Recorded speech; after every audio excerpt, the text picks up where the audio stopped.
마음을 정돈하시고 찬송가 295장으로 주님 앞에 나아가기를 원합니다.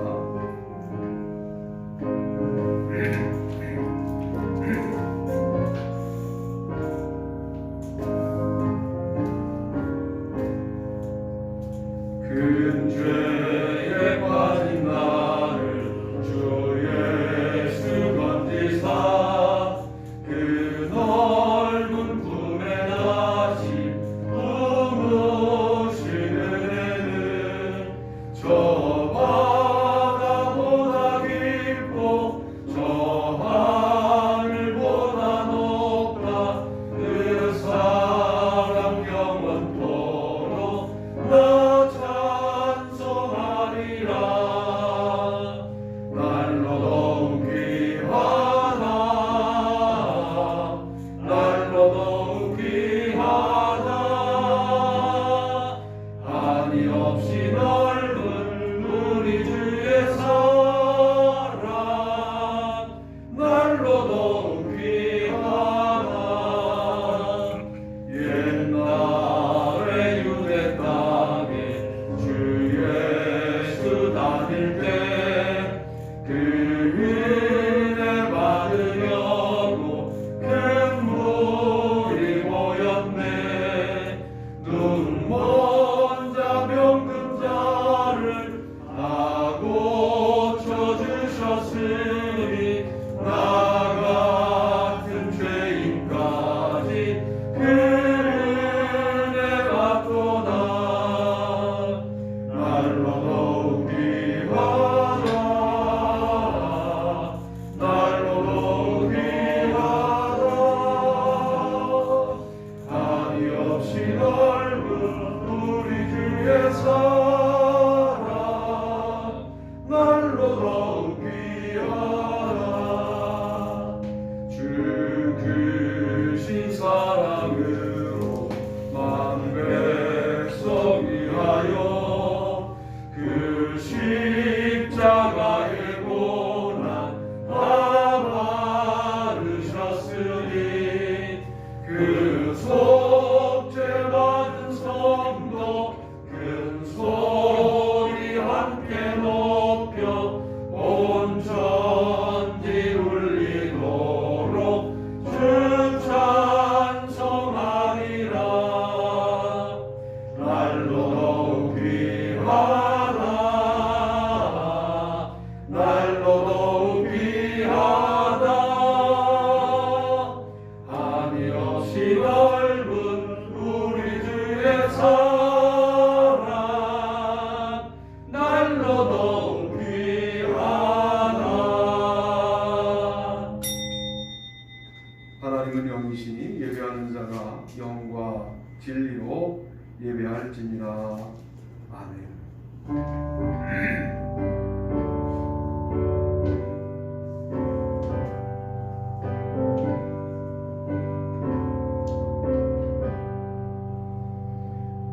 찬양 성부 성자 성령 성삼위일체께 영원 무궁하기까지 영광을 돌리세. 영광을 돌리세. 아멘.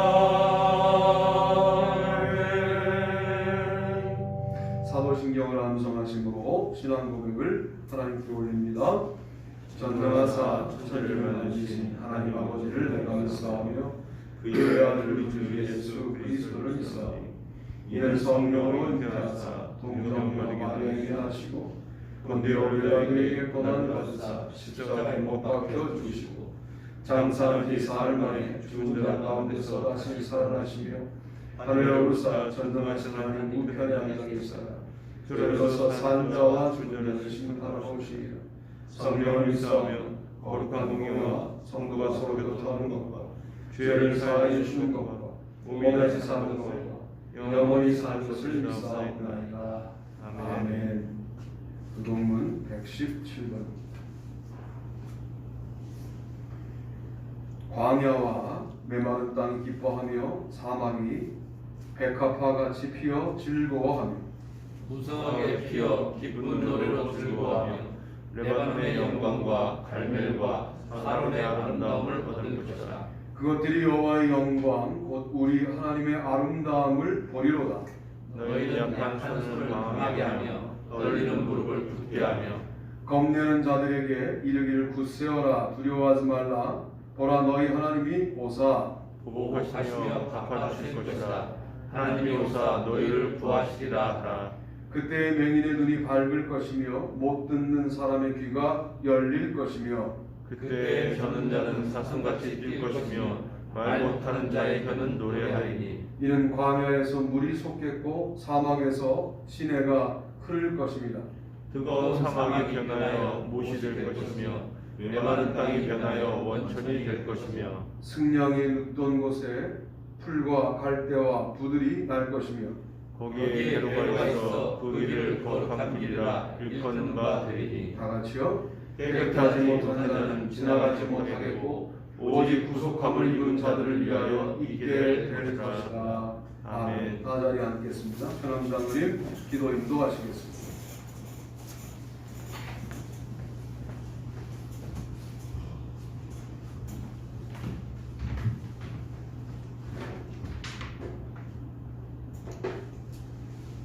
사랑이 많으신 아버지 하나님, 2020년 12월 준비의 달입니다. 이제 우리가 2020년에 계획하고 준비했던 모든 일들이 우리의 의지와는 상관없이 아무것도 할 수 없는 시대가 되었습니다. 이 엄중한 시기에 우리가 2021년을 준비하고 있습니다. 무엇을 준비해야 될지 우리는 준비는 하지만 그 걸음을 인도하시는 분은 하나님이심을 믿습니다. 아멘. 하나님께서 인도하여 주셔서 우리가 무엇을 준비해야 될지 하나님 지혜를 허락하여 주시옵소서. 아멘. 교육과 양육을 위해서 우리가 무엇을 준비해야 되겠습니까? 이제 우리의 다음 세대를 위한 교육과 양육 프로그램과 또 우리 성도들 위한 교육과 양육 프로그램이 우리가 새로 계획하게 도와주십시오. 이 비대면 시대에 맞게끔 우리가 계획을 수정하여 그 계획도 쉬지 않고 계속해서 우리가 비대면으로 교육과 양육하는 교회가 되게 하여 주시옵소서. 이제 섬김과 봉사도 하나님께서 우리에게 주신 달란트입니다. 우리 교회가 감당해야 될 많은 섬김이 필요한 사람들과 교회들에게 우리가 섬기는 그 역사를 하나님께서 이루어 주시옵시고 이것이 자랑이 되지 않도록 하나님 도와주시옵소서. 이 엄중한 시기에도 우리는 전도와 선교를 쉬지 않아야 되겠습니다. 예수 그리스도의 지상 명령이신 이 전도, 선교, 우리의 삶 속에서 우리가 전도하고 선교하게 도와주시옵소서. 지금까지 길거리에서 전도하고 선교했다면 이제는 그 길거리 전도와 선교보다 오히려 우리의 가정에서, 우리의 친척들에게, 또 우리의 직장에서, 우리의 동료들에게 우리가 영향력을 끼칠 수 있는 그런 성도가 되어서 우리의 모습을 보고 그들이 하나님께로 돌아오는 역사가 나타나게 하여 주시옵소서. 또한 예배와 영성, 주님, 우리가 2020년도에 예배로 예배되게 일환표를 내세웠지만 진정한 예배는 하나님 우리의 마음과 뜻과 정성을 모두서 드리는 예배, 또한 영과 진리로 드리는 예배, 이러한 예배로 하나님께 나아가게 도와주셔서 장소가 어디든지 아버지 하나님 이제 사마리아에서도 말고 예루살렘에서도 말고 오직 우리는 예수님이 기뻐하시는 귀한 예배를 장소 불문하고 드리게 도와 주시옵소서. 그래서 여태껏 우리의 무너졌던 가정 예배가 이 비대면 예배를 통하여서 가정 예배가 세워지게 도와 주시옵시고, 이제 사람을 의식하던 예배에서 오직 하나님만 바라보고 드리는 예배로 변화되게 하여 주시옵소서. 그래서 우리의 영성이 예수 그리스도의 장성한 분량에 이르도록 우리가 그곳을 향하여서 나아가게 도와 주시고, 사도 바울의 고백처럼 내가 그리스도를 본받은 것처럼 너희도 나를 본받으라고 외칠 수 있는 믿음의 선진들이 되게 도와 주시옵기를 간절히 바라고 나옵나이다. 아버지 하나님, 이 시간 하나님의 말씀을 대언할 서영성 목사님에게 함께해 주셔서 그 말씀의 가운데 늘 성령께서 함께해 주심으로 말미암아 그 입술을 주관하여 주시옵시고 생각을 주관하여 주시옵시고 성령의 충만함이 우리 목사님을 통하여서 우리 모든 성도들에게 그대로 임하는 놀라운 역사가 있게 하여 주시옵소서. 이런 모든 변화는 성령의 도우심 없이는 나타날 수가 없음을 우리는 믿습니다. 오직 성령이 전하는 자와 듣는 자가 같은 성령 안에서 말씀을 전하고 들음으로 아버지는 같은 뜻과 같은 생각으로 하나님께 나아가는 귀한 예배의 시간이 되게 하여 주시옵소서. 하나님께서 이제 이 12월에 코로나로 말미암아 우리에게 주는 교훈이 무엇입니까? 지금까지는 성탄절의 주인공이신 예수님은 사라지고 모두 환락과 쾌락의 장소로 그들이 찾아 떠났습니다. 이제 하나님께서는 이 모든 것을 멈추시고 정말 이 성탄절만은 오직 하늘에는 영광, 땅에는 평화, 이 모든 뜻을 그대로 펼칠 수 있는 아버지는 성탄절이 되길 원합니다.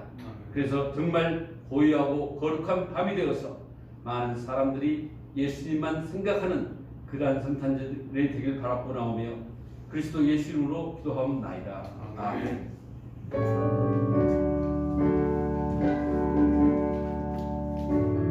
우리도 찬양으로 기도합니다. 288장. 예수를 나의 구주 삼고 성령과 피로서 거듭나니 이 세상에서 내 영혼이 하늘의 영광 누리도다. 이것이 나의 간증이요 이것이 나의 찬송일세.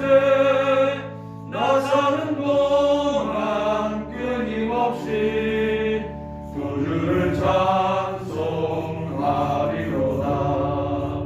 온전히 주께 맡긴 내 영 사랑의 음성을 듣는 중에 전사들 왕래하는 것과 하늘의 영광 보리로다. 이것이 나의 간증이요 이것이 나의 찬송일세. 나 사는 동안 끊임없이 구주를 찬송하리로다.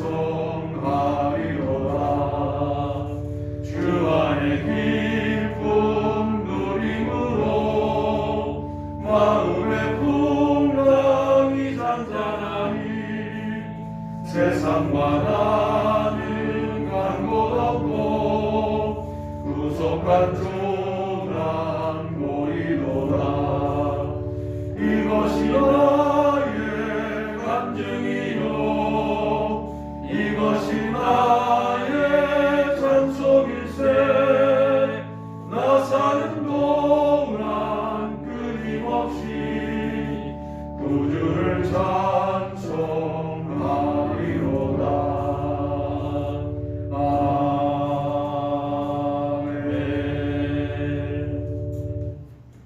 오늘 함께 나누실 말씀은 마태복음 16장 16절입니다. 다 같이 한 목소리로 말씀을 합독하시고 함께 말씀을 나누도록 하겠습니다. 읽습니다. 시몬 베드로가 대답하여 이르되 주는 그리스도시요 살아계신 하나님의 아들이시니이다. 아멘. 오늘 저는 베드로의 고백을 좀 따라가면서 함께 은혜를 나누려고 하는데요. 매우 베드로의 변화가 오늘 우리의 살아가야 될 삶의 변화로 여겨지는 귀한 시간이 되기를 바랍니다. 전체 제목을 한번 읽어보실까요? 읽습니다. 시작. 세 가지 고백. 세 단계 고백. 그래도 괜찮을 것 같아요. 주보에 낸 것과는 달리 1, 2, 3을 1, 3, 2로 제가 바꿔서 설교하려고 해요. 계속 묵상하는 과정 중에 2번이 3번으로 가는 게 더 낫겠다 그렇게 생각을 했어요. 자, 첫 번째 고백이 뭐였냐면 주는 그리스도시요 살아계신 하나님의 아들이십니다. 이게 첫 번째 고백이었죠. 믿으십니까? 아멘. 여러분 이걸 믿으면 게임 셋이에요. 절대로 흔들릴 수 없어요. 정말 이걸 믿는다면. 왜냐하면 보세요. 주는 그리스도시요 라고 주를 그리스도라고 명제로 설명하지만 하나님의 아들은 앞에 뭐가 붙어 있어요? 살아계신이 붙어 있어요. 베드로의 고백이 정말 살아있는 고백이었다고 한다면 영광의 길을 고집하다가 순환의 길을 거부하다가 사탄으로 지목되는 일은 없었겠죠. 베드로 또한 그리 온전한 고백은 아니었어요. 이게 말로는 온전한 고백이었지만 베드로가 그 고백을 살아있는 형태로 갖고 있지 못했어요. 살아계신이 붙어있는 이유가 뭐겠어요? 그리스도는 살아계신 분 아닙니까? 하나님의 아들이 살아계신 하나님의 아들이라고 이렇게 언급되는 이유가 뭐냐면 보세요. 그리스도는 우리의 구세주, 우리에게 구원을 주신 분이시고 살아계신 하나님의 아들은 구원의 능력을 주시는 분이시라는 표현이에요. 자, 정말 우리가 주를 그리스도라고 믿고 살아계신 하나님의 아들로 믿는다면 우리의 고백이 어떤 형태여야 되냐면 살아있어야 되는 거죠. 살아있다는 말은 일상생활에 이것이 매우 유효하게 적용되고 있어야 한다는 말이에요. 월요일 아침은 하나님의 영역이 아닌 것처럼 여겨지는 형태로 말씀을 들으시면 그게 바로 형식적인 믿음입니다. 주를 그리스도로 고백하는 것이 월요일날 나의 구체적인 문제와 무슨 상관이 있나? 이런 혹시 의구심이 든다면 우리의 고백은 살아있는 고백이 아닌 거죠. 자, 주를 그리스도로 고백하고 하나님의 아들로 고백하는데 살아계신 하나님의 아들로 고백한다 할 때 월요일에 복잡한 문제가 막 예상되지만 그 문제가 아직 해결된 것도 아닌데도 불구하고 마음에 평안함이 왔다. 당신은 살아있는 고백을 하고 있는 그리스도인인 것이죠. 자, 우리가 아내를 사랑하고 남편을 사랑해서 고백을 하고 가정을 이루어서 그 고백이 어떤 힘을 갖고 있냐면 월요일서부터 또 다음 주일까지 그 고백을 지키기 위하여 열심히 살고 있는 능력을 갖고 있다고요. 그 고백을 우습게 여기는 사람들의 문제가 오늘날의 문제이지만 우리는 그럴 수가 없는 존재들인 거죠. 우리는 고백의 책임성을 알고 있어요. 주를 그리스도로 고백하면 이 고백은 주님의 해답이라고 고백하는 거예요. 그 해답이라고 고백하는 해답지를 가지고 문제를 푸셔야 합니다. 문제로 나아가셔야 합니다. 문제의 이 해답을 가지고 그 문제에 적합한 해답으로 쓰셔야 합니다. 그런데 우리가 해답지를 깔고 앉아있고 문제에 적용하지 않는 형태의 신앙생활을 하고 있는 것은 아닙니다. 살아있는 고백을 하시게 되기를 바랍니다. 우리의 고백이 영향력을 갖고 살아있는 고백이 되기 위해서 여러분 실제로 해보셔야 합니다. 다급한 문제가 생기면 우리들은 주는 그리스도라고 하시지 않았습니까? 궁극적으로 가장 큰 문제인 구원의 문제를 해결하신 주님께서 나의 일상생활은 안 돌보시는 겁니까? 이렇게 기도해야 되거든요. 우리는 주를 그리스도로 고백한 그 구원자 예수님은 마지막 날에 가서야 우리와 관계하는 분으로 미루어두고 제쳐두고 일상생활에 문제가 터지면 사람을 의지한단 말이에요.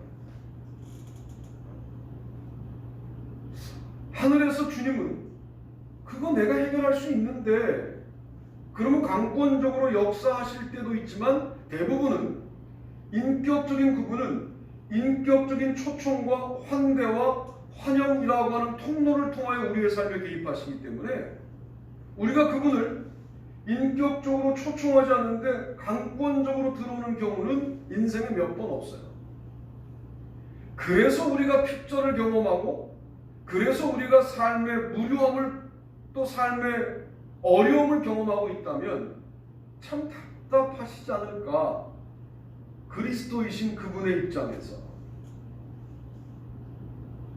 살아계신 그리스도, 살아계신 하나님의 아들로서의 구원자와 구원의 능력이, 구원과 구원의 능력이 여러분의 삶 가운데 구체적으로 가동되기를 주님의 이름으로 축복합니다.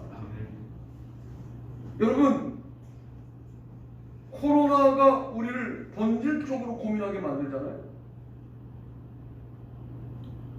아무리 전염병이 돌아도 우리 안에 심어진 고백은 빼앗아갈 수가 없는 거죠. 전염병이. 그 고백이 얼마나 중요한 겁니까? 내가 무슨 뭐 부처에게도 고백하고 마음에게도 고백하는 게 아니라 나와 관계하신 그리스도와 하나님과 고백한 것이기 때문에 이 고백적 관계를 우리는 아름답게 가져가야 될 필요가 있는 것이죠. 사람하고 약속을 해도 지키지 않으면 사람답지 못한 인간이 되는 것인데, 하나님과의 약속을 고백으로 우리가 약속했다면 그 약속을 지켜야 되는 것이죠. 여러분이 그리스도인 되시면 게임 셋입니다. 여러분을 감당할 만한 문제가 존재하지 않습니다. 지금은 제가 논리적으로 설명할 수밖에 없어요. 여러분의 일상으로 내가 지금 들어가 같이 확인할 수가 없기 때문에 논리적으로 설명할 수밖에 없는 것이 지금 이 설교의 한계인데, 여러분이 이 설교를 듣고 여러분의 삶 가운데로 들어가시고, 그래야 그리스도인으로서의 자존감과 자신감이 생기시지 않겠습니까? 왜 우리가 일상생활에 가면 그리스도인 아닌 것처럼 사냐 하면 고백을 가지고 그리스도인처럼 살아본 경험이 거의 없기 때문입니다. 앞뒤 안 가리던 청년 시절에는 비슷하게 살았어요. 앞뒤를 가려야 할 지금은 가정을 꾸린 상황에서 그렇게 못 사는 게 당연한 것처럼 여겨지니까 일상과 다른 고백으로 반쪽짜리 고백이 되는 거예요. 우리 또한 고백 후 고난을 거부하여 사탄으로 지목당하는 베드로 같은 수준에 있는 것이에요. 여러분의 고백이 의미 없다는 말이 아니에요. 베드로의 고백에 대하여 예수님께서 높이 평가하지 않습니까? 그러나 그 고백한 자가 금방 사탄으로 지목됩니다. 이 부분에 관련된 카톨릭의 성서에서는 참 기본적인 실수를 하고 있는 거예요. 하나님이 베드로 위에, 예수님이 베드로 위에, 하나님이 베드로 위에 교회를 세웠다고 해서 베드로가 일대 교황이 되는 거예요. 그런데 그 베드로는 몇 절 뒤에 사탄으로 지목당합니다. 여러분, 인간 위에 교회를 세우는 것은 아닌 거죠. 우리 교회가 서영성 목사에 서 있다. 얼마나 부실하겠어요.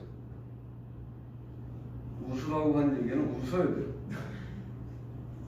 그렇게 심각하게 설교를 들으시면 안 돼요. 우리 교회를 여러분이 세워봐요. 각자 위에. 얼마나 부실하겠어요. 우리의 고백 위에 세워지는 거죠. 이게 교회인 거예요. 사람 위에 세워지는 게 아니라 그 사람의 고백 위에 세워지는 거예요. 사람만 많이 모이면 교회냐? 아니요. 고백이 있어야 돼요. 그것도 그 공동체에 일치된 고백이 있어야 되는 거죠. 주는 그리스도, 살아계신 하나님의 아들. 여러분, 이 고백이 저와 여러분의 삶 가운데 더욱더 분명해지게 되기를 바랍니다. 아멘. 자, 이 고백을 했던 베드로가 조금씩 성숙해 가는데 그 다음 단계를 한번 보시겠습니다. 그 다음 단계를 보시면, 자, 읽어보시죠. 시작. 내가 사랑하는 줄 주께서 아시나이다. 본문도 읽어봅니다. 그들이 조반 먹으되 예수께서 시몬 베드로에게 이르시되 요한의 아들 시몬아, 내가 이 사람들보다 나를 더 사랑하느냐 하시니 이르되 주님 그러하나이다. 내가 주님을 사랑하는 줄 주님께서 아시나이다. 이르시되 내 어린 양을 먹이라 하시고 또 두 번째 이르시되 요한의 아들 시몬아, 내가 나를 사랑하느냐 하시니 이르되 주님 그러하나이다. 내가 주님을 사랑하는 줄 주님께서 아시나이다. 이르시되 내 양을 치라 하시고 세 번째 이르시되 요한의 아들 시몬아, 내가 나를 사랑하느냐 하시니 주께서 세 번째 내가 나를 사랑하느냐 하시므로 베드로가 근심하여 이르되 주님 모든 것을 아시오매 내가 주님을 사랑하는 줄을 주님께서 아시나이다. 예수께서 이르시되 내 양을 먹이라. 아멘. 베드로의 고백이에요. 내가 주님을 사랑하는 줄 주님이 아시나이다. 이 고백이 주는 그리스도시요 살아계신 하나님의 아들이십니다 보다 왜 진일보한 고백이냐면, 주는 그리스도 살아계신 하나님의 아들이라는 고백을 가지고 이제 일상을 살아간 거예요. 그토록 세 번씩이나 내가 죽었다가 부활하리라 라고 말씀하신 주님의 말씀을 베드로는 명심하여 듣지 못했다가 십자가에 달려 죽는 예수님을 보면서 부활을 상상하지 못하고 부활을 기대하지 못하고 죽음의 절망적인 현실만을 보게 되는 거예요. 성령님을 만나지 못한 사람들은 현실을 현실로만 봅니다. 그러나 성령님을 만난 사람들은 현실 속에서 하나님의 현실을 보죠. 할렐루야. 아멘. 여러분, 우리의 계획이 무너진 자리에서 하나님의 계획이 시작되는 장면을 보는 힘은 여러분이 아무리 설교를 들어도 절대로 안 됩니다. 그건 설교를 들어서 되는 일이 아니라 말씀을 듣고 성령님을 체험할 때 그 단계를 넘어설 수 있는 거죠. 아직 베드로는 그 단계가 아니었기 때문에 그는 예수님의 죽음을 절망과 실패라고만 본 거예요. 그래서 나는 디베랴 바닷가로 가겠다. 이 갈릴리 바다인데 디베랴 총독이 지배하던 시대에는 명칭도 디베랴 바닷가로 바꿨어요.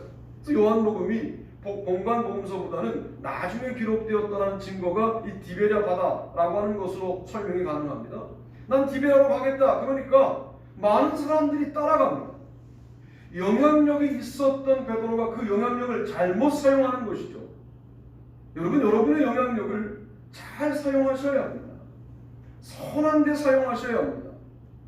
주로 사람들을 몰고 다니면서 교회를 어렵게 하는 그런 형태의 베드로 같은 유형의 신앙인들이 꽤 많아요. 왜? 사업적으로 연관돼 있고 인간관계로 연관돼 있어서 그 사람이 떠나면 교회 전체가 바뀝니다. 여러분, 이런 일들이 미국 교회에, 미국의 한인 교회는 너무나 많습니다.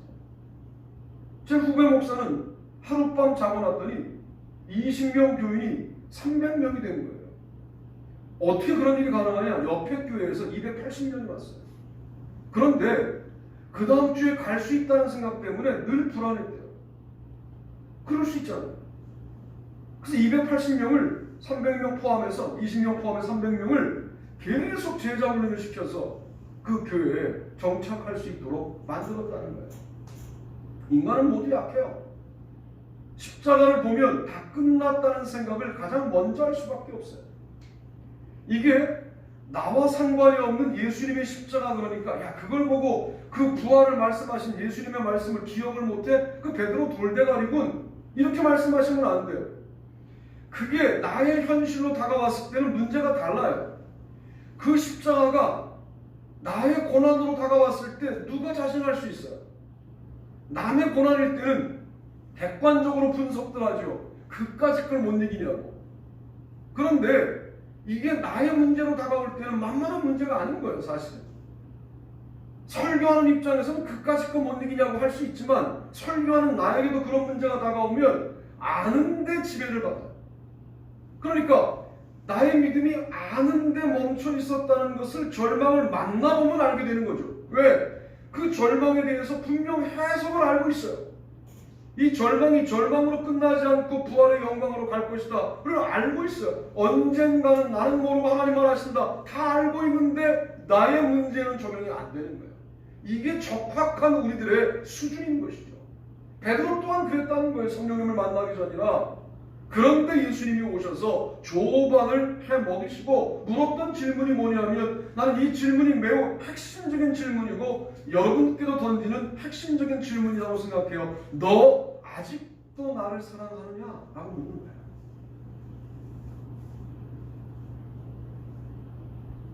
너 죄인이지? 이거 아니고, 그때 왜 너 그렇게 내가 3번씩이나 내 너한테는 더 가깝게 너를 두고 말했는데 너 나를 그렇게 모르니? 내가 죽었다가 부활한다 했는데 내가 아직도 너랑 같이 다니던 선생으로 보이니? 뭐 이렇게 따졌으면 베드로는 무척 힘들었을 거예요. 딱 한 가지를 묻는 거예요. 그 질문은 여러분에도 동일한 거예요. 그래, 네가 인생을 방황하고 절망하고 넘어지고 쓰러지고 나 그거 다 보고 있는데 내가 묻는 건 딱 한 가지야. 네가 수준이 어느 수준에 있든, 어떤 문제에 걸려 있든, 네가 지금 어떤 어려움 가운데 있든, 그리고 어떤 힘든 문제에 걸려 있든, 뭐 실패했든 좌절했든 넘어졌든 다 상관없다. 나는 딱 한 가지만 묻는다. 너 아직도 나를 사랑하느냐? 이게 자신의 종을 바라보는 주님의 관점이에요. 우리가 서로를 바라볼 때도 아직도 우리가 서로 사랑하는가? 그러면 그 사람이 나를 어떤 형태로 대하든 또 어떤 문제를 일으켰든 다 품어야 합니다. 아직도 사랑한다면 우리는 다시 출발할 수 있는 근거가 있는 거예요. 그 사랑이 그렇게 위대한 거예요. 베드로가 자신감이 다소 떨어져서 뭐라고 말합니까? 내가 주님을 사랑하는 줄을 주님께서는 아시지 않습니까? 주님 모르고 물어보신 건 아니죠. 베드로 입술을 통하여 사랑한다는 고백을 듣고 싶으셨던 것 같아요. 아시지 않습니까? 물론 성경 원문으로 들어가면 베드로의 대답은 너 나를 아직도 아가파오하느냐? 너 나를 아가페의 사랑으로 아직도 사랑하느냐? 베드로의 대답은 내가 당신을 필리아로 사랑합니다. 친구로 사랑합니다. 또 물으시죠?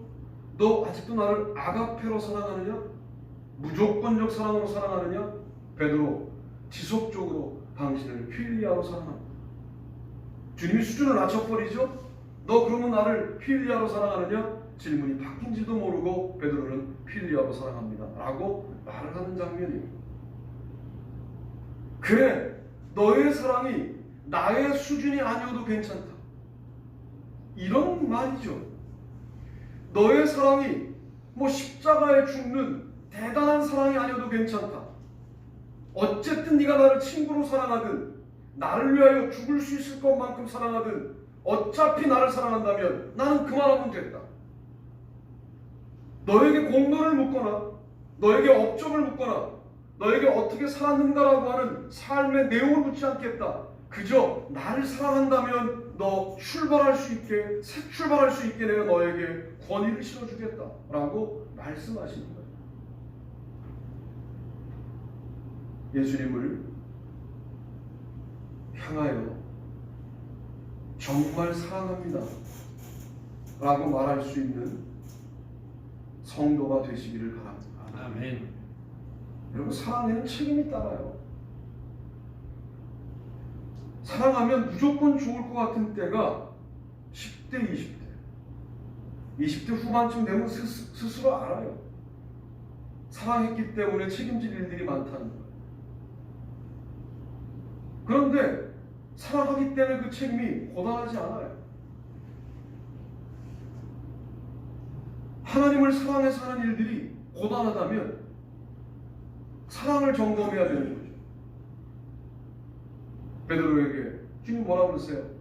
내가 주님을 사랑하는 줄 주님께서 아십니다. 그러니까 내 어린 양을 먹이라. 아는 이유.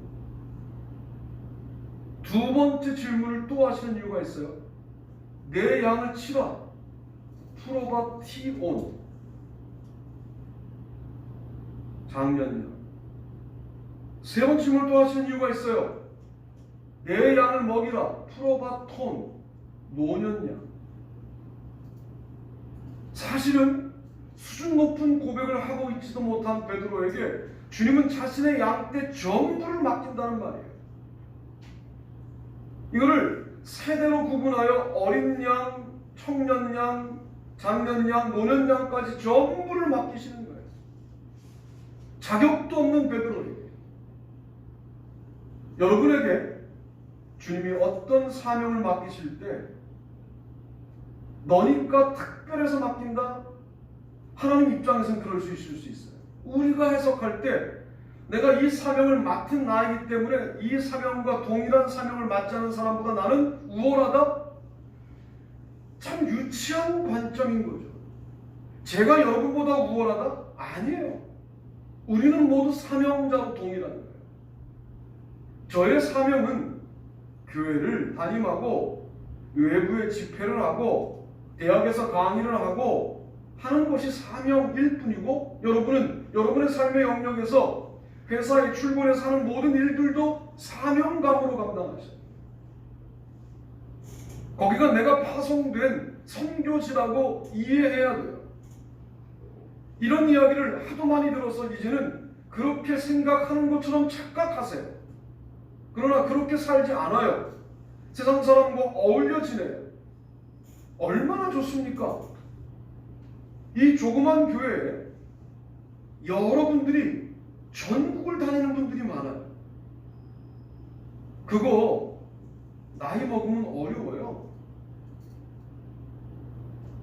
전국을 다니실 때 만나는 사람의 범위가 전국에 펼쳐지게 되죠. 저도 집회를 다니다 보니까 만날 수 없는 교단의 목사님들을 많이 만나요.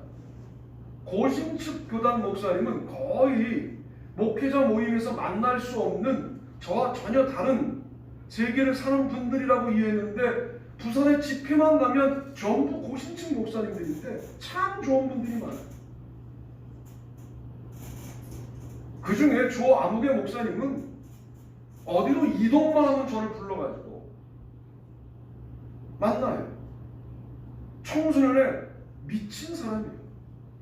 교단을 떠나서 그분은 교육 목사이기 때문에 청소년이 부르면 그냥 가는 거예요. 군대 교회까지. 물론 그 담임 목사님이 자기가 나온 고신측 담임 목사님이셨지만 가는 거예요. 근데 군대는 2년마다 담임 목사가 바뀌거든요. 바뀌면 또 훌 털고 광주로 가요. 부산 출신인데 광주에 또 가서 불러요. 또 광주에 있나 그랬더니 거제도에서 불러요. 그럼 대략 기억나시죠? 제가 여름에 거제도 갑니다. 그 양반이 불러서 가는 거예요. 이렇게 만나는 일이 저에게 얼마나 지속될 것 같습니까? 환갑이 넘어가면 청소년 집회 되겠습니까? 얼마 안 남았습니다.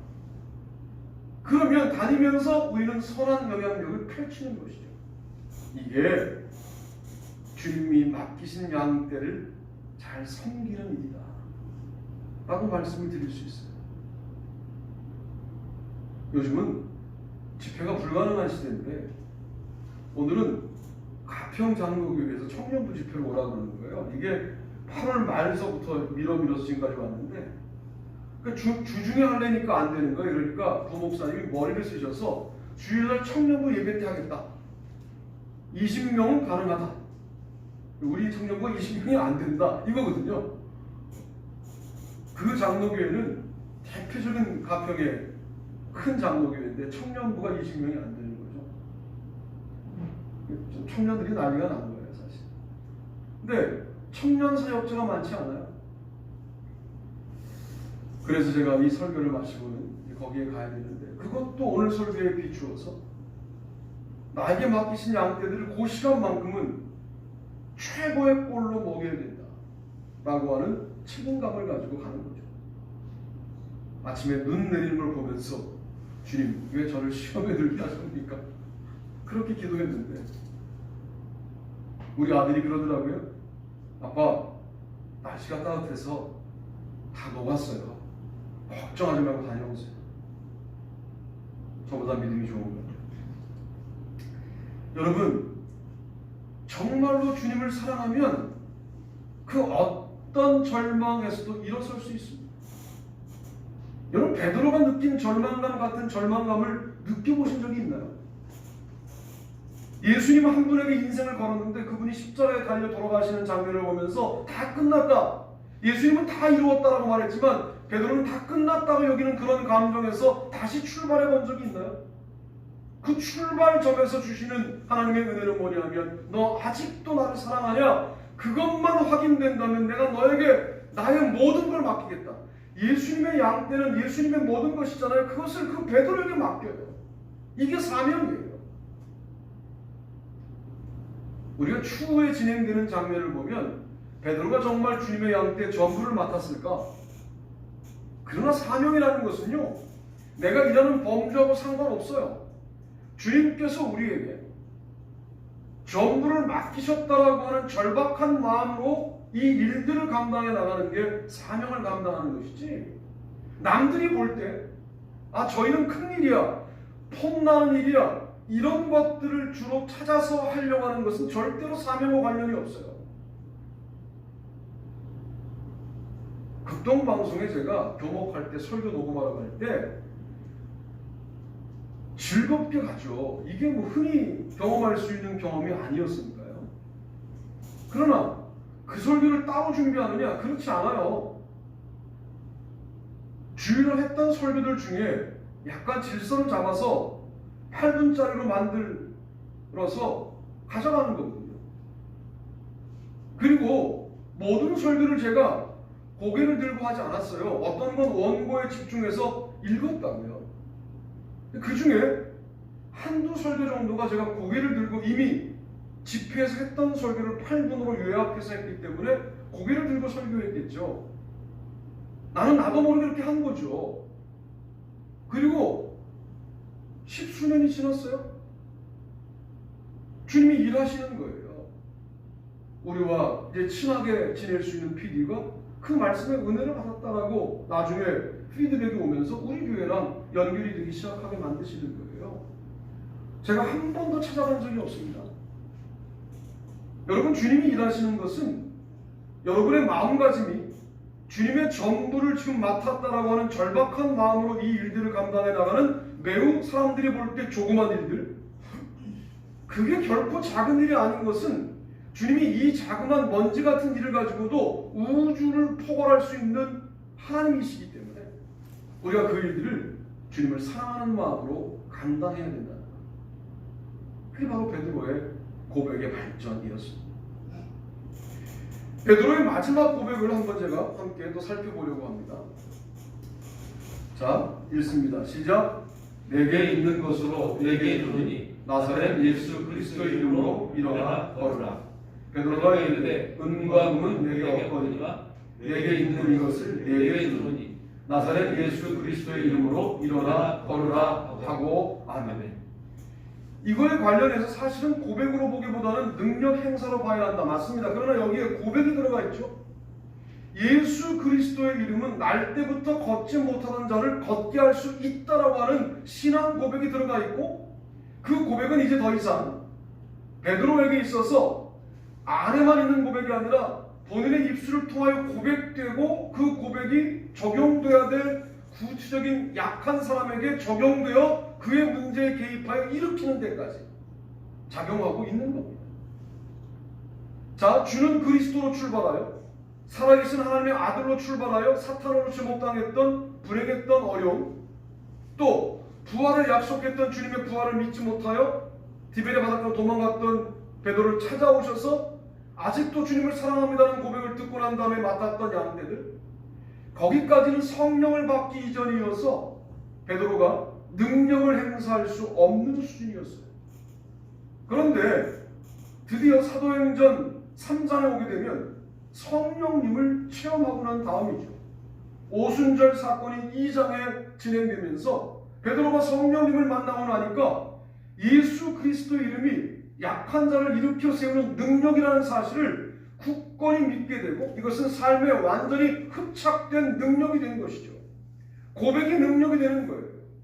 고백이 사명 회복으로, 능력 회복으로 연결되는 장면을 베드로의 인생 가운데 전부를 본 것도 아닌 그의 입술을 통하여 고백한 내용들 속에서 우리가 볼 수 있다는 거예요.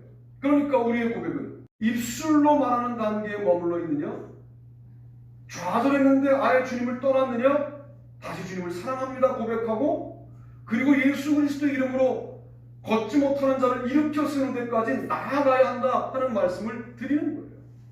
나아가야 하는 것이 부담감으로 다가온다면 아직 우리는 성령님을 만난 그리스도인이 아닌 거죠. 그런데 성령님을 만나고 나면 예수 그리스도의 이름을 가지고 어떻게 써야 할지를 분명히 알게 되는 것이죠. 이런 변화가 우리의 짧은 인생 가운데 반드시 경험되어야 우리를 통하여 주님이 일하실 수 있지 않을까 하는 말씀을 드리는 거예요. 사도행전을 계속 읽어가다 보면 이 날 때부터 일어나지 못하던 이 사람이 대단히 유명한 사람이에요. 그 당시에 모든 사람들이 다 알아요. 그 사람이 걸어다니는 장면이 그냥 그대로 성령님의 능력을 보여주는, 하나님의 살아계심을 보여주는, 우리가 잡아 죽였던 예수가 그리스도이심을 증명하는 그런 걸어다님이었어요. 그런데 그 걸어다니는 사람을 이야기할 때마다 누구의 고백과 누구의 선포를 함께 세트로 말할 수밖에 없냐면, 베드로라는 사도가 은과 금은 내게 없거니와 내게 있는 것으로 내게 주노니 나사렛 예수 그리스도 이름으로 일어나 걸어라 했더니 걸었다고, 이런 형태로 말하게 만드시는 거예요. 베드로가 한 번 그렇게 예수 그리스도의 이름을 선포한 것뿐인데, 진행되는 과정 속에서는 사람들이 자신들의 입으로 말할 때마다 예수님의 이름의 능력을 자신의 이름으로 시연하면서 그렇게 말하게 만드는 거죠. 많은 사람들이 이 사건을 말할 때마다 베드로의 선포도 아울러 말하게 만드시는 거예요.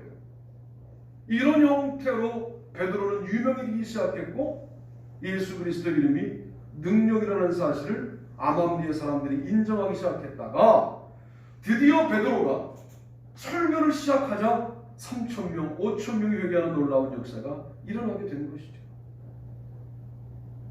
혹자들은 바울이 대단하다라고 말하지만 사도행전을 베드로 중심으로 읽어야 될 필요가 있다 하는 말씀을 드리고 싶어요. 바울을 무시하겠다는 말이 아니라 그동안 베드로가 너무 무시당해왔다. 우리의 관점에서 15장까지는 베드로가 나오고요, 15장 사도회 이후부터 베드로가 사라져서 그 뒤에는 선교 여행에 관련된 언급들이 쭉 진행되면서 바울의 이야기로 끝나는데, 너무 바울 중심적인 기록으로 사도행전이 읽혀져 오고 기록되어 왔는데, 베드로가 얼마나 대단한 사람인지 우리는 잊어버리면 안 된다 하는 거죠. 우리가 3,000명을 회개시키겠다고 회개시키는 것이 아니라 먼저 성령님을 체험하셔야 합니다. 할렐루야. 아멘. 예전에 체험한 것 갖고 자꾸만 울고 먹지 말고 다시 만나셔야 됩니다. 그리고 성령님을 체험한 증거는 겸손으로 나타나야 돼요. 어떤 겸손입니까? 은과 금은 내게 없거니와 내게 없는 것과 있는 것을 구분할 줄 아는 겸손과 분별력으로 작용해야 됩니다. 왜 베드로에게 은과 금이 없어요? 예루살렘 교회가 재산들을 기탁받고 어려운 사람들에게 더 많이 나눠주는, 필요에 따라 나눠주는 재정이 풍부했던 교회인데요, 아직 기근이 일어나기 전이었기 때문에 예루살렘에는 풍부함이 있었습니다. 그러나 그건 교회의 재정이죠. 나에게는 없는 거죠. 만약 이 본문을 문자 그대로 해석한다면 구걸하는 자에게 줄 동전도 없었다고 해석할 수도 있어요. 없다고 그러셨으니까. 아마 동전이 있었다면, 세겔이 있었다면 그걸 주고 예수 그리스도의 이름도 주면 되는데 정확하게 없다고 말씀하셨거든요. 교회가 아무리 부자여도 담임 목사는 주머니에 세겔을 넣고 다니지 않는 거예요. 이게 맞는 거 아닙니까? 교회의 재정은 담임 목사의 경제 능력이 되는 아닌 것 같습니까? 모임에 나가면 큰 교회 목사들이 밥을 사요. 부자인 거죠. 강남의 어느 교회는 목사님 연봉이 10억이 넘어요. 그러니까 밥 사셔야죠. 그 교회에서 청소년 사역자들을 부르더라고요. 저에게도 초청장이 왔어요. 안 갔죠.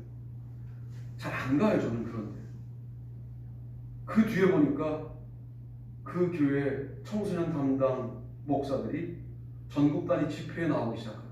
그럴 줄 알았어요. 두둑히 봉투도 줬었겠죠. 자, 여러분, 예루살렘 교회의 풍부함이 베드로의 풍부함이 아니었다는 거예요. 이게 중요한 포인트예요. 그때 꾸역꾸역 모였던 예루살렘 교회의 많은 성도들이 베드로의 자부심이 아니었어요. 그에게 있는 것은 많은 성도 아니었어요. 은과금 아니었어요. 나사렛 예수 그리스도의 이름밖에 없었다. 이때 능력이 나타나는 거죠. 물론 저에게도 예수 그리스도의 이름밖에 없어요. 우리 교회가 아직 있는 게 없으니까. 이거는 좀 비참하잖아요. 그렇죠? 그러니까 저를 시험해 보세요. 이 정도로 부흥돼도 우리 목사님이 예수 그리스도의 이름밖에 없다고 말할까? 그거 얼마나 신나는, 그렇죠? 목사를 시험하는 일이겠어요.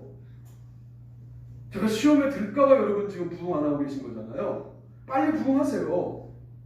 교회 규모를 가지고 제가 말하지 않고 그때도 예수 그리스도의 이름으로 승부할 수 있도록 기도해 주시면서 부흥으로 가자. 할렐루야. 참 베드로 멋있어요. 그리고 난 다음에 베드로의 사역이 사도행전 15장까지 지속되는데 결코 바울보다 작지 않은, 약하지 않은 사역자로 쓰임받고 있는 장면을 보게 됩니다. 오늘 저는 우리의 고백이 멈춰 있으면 금방 변질되어 사탄으로 지목당할 수도 있는 한계를 우린 인간이라 갖고 있다. 고백을 통하여 영광으로 바로 가려고 하는 마음을 갖고 있다면 우리는 이미 사탄과 가까이 있는 것이다. 고백을 통하여 고난도 먼저 감당하고 영광으로 가겠다라고 마음먹으면 주님과 가까이 있는 존재가 되는데, 주님이 십자가에 달려 돌아가실 때 우리는 그 이면에 부활의 영광을 바라보면서 주님께서 약속하신 것을 기다려야 되는데, 다시 생업의 바다인 디베랴 바닷가로 후퇴하고, 나만 가는 게 아니라 사람들 데리고 후퇴하고, 그래도 그 수준 낮은 베드로를 찾아가셔서 아직도 나를 사랑하느냐라고 묻는 분이 주님이신데, 그때 우리는 놓치지 말고, 주님, 제가 정말 부끄럽지만, 정말 아무것도 아니지만, 정말 주님 보실 때는 인간 같지도 않겠지만 아직도 주님을 사랑한다고 고백할 수 있다. 고백적 삶을 살고 있지 못하지만 제 마음은 그렇다고 말씀하시면 불완전한 우리에게 주님은 전부를 주신다. 그리고 성령님을 만나고 난 다음에는 그 예수 그리스도의 이름이 전부라는 사실을 깨닫고 우리도 그들에게 손을 잡아 일으키는 아름다운 능력자로 살아갈 수 있다. 그러므로 고백, 회복, 능력이라고 하는 이 키워드를 기억하시면서 우리의 고백이 어느 단계에 머물러 있지 않고 성장해 가는 살아있는 고백이 되기를 주님의 이름으로 축복합니다. 우리 찬양 다 일어나시죠.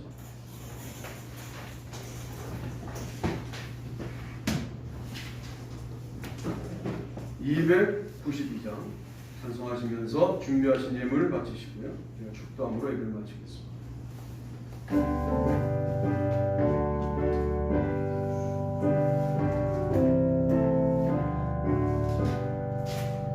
주 없이 살 수 없네 죄인의 구주여 그 귀한 몸의 피로 날 구속하소서 구주의 사랑으로 울리신 보혈이 내 소망 나의 위로 내 영광 됩니다. 주 없이 살 수 없네 나 혼자 못 서리 힘없고 부족하며 지혜로 없도다 내 주는 나의 생명 또 나의 힘이라 주님을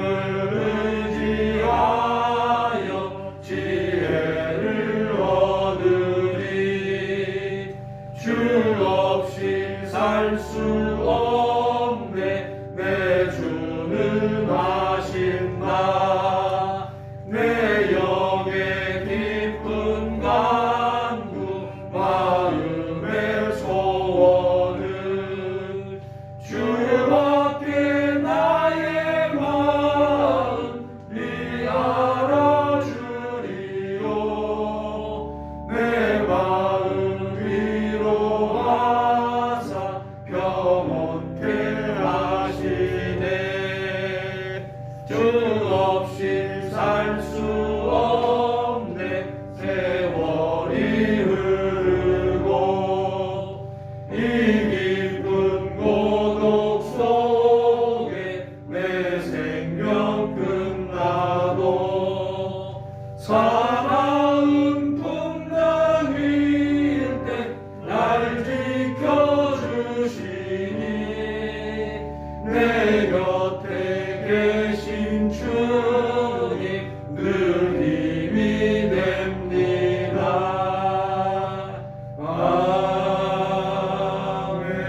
아멘. 기도합시다.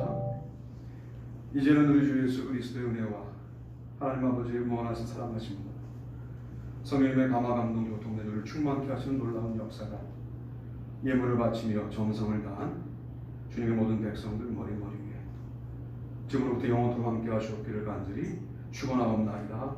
아멘.